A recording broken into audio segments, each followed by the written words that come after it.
So I do know a little bit about where RIN started from. It was a collection of really incredible women in the state. A couple of those being Dr. Carol J. Jack and Dr. Joe Goodwin, who I've had the pleasure of knowing as they've served as directors of RIN in the time that I've been connected to them. And they were incredible women who really kind of made the decision that they wanted to capture the stories of the women within the state of Nevada.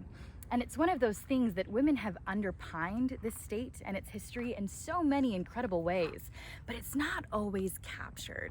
And so they kind of set out on this mission not only to capture those histories, but then to really empower research geared towards understanding and assisting women in the state. And essentially it was this idea that Nevada has some really incredible women who have been foundational to the state. And how are their stories being collected and told? I think that's something that's just common in history, right? And something that we face even today. I know that when I was going for my interviews for my PhD, someone had asked, why women's history? What about men's history? I was like, well, sir, that's just every history class you've ever taken. And I think that there were these incredible women who noticed that gap in Nevada's history and who set out to try and capture and tell those stories.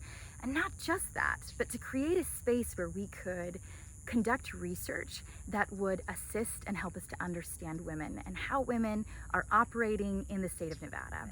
I'm a little disappointed that I got 3 years into UNLV before I even knew that RIN existed.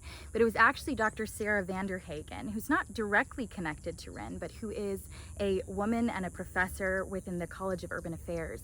And she just let me know, there's going to be an upcoming leadership experience, and I think that you would be a good candidate, that you should apply.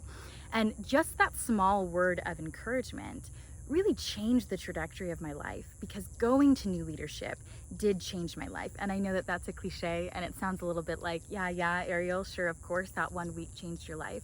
But it really did connect me to this integrated network of women who were leaders within the community and who helped me to find my own brand of leadership, who helped me to identify the potential that I uniquely had and ways that I could cultivate that as I kind of went about growing and developing and changing the path that I was on realistically. So New Leadership is this really incredible program that essentially collects these phenomenal budding leaders across the state of Nevada as they're in school and puts them together in a space for 1 week where they're able to learn about politics, they're able to learn about the history of women in the state of Nevada, they're able to learn about feminism, which might not seem like it's a huge deal, but as someone who grew up in a conservative household and believed that feminism was a dirty word for a good portion of my life, it's this incredible opportunity for women to learn more about themselves, to learn more about the people who exist in the community and about the role that they can play within it. As we need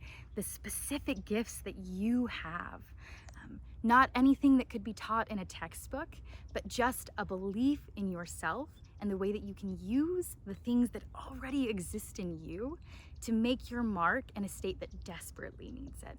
And that's one of the things that I love the most about RIN, about New Leadership, and about this phenomenal coalition of women.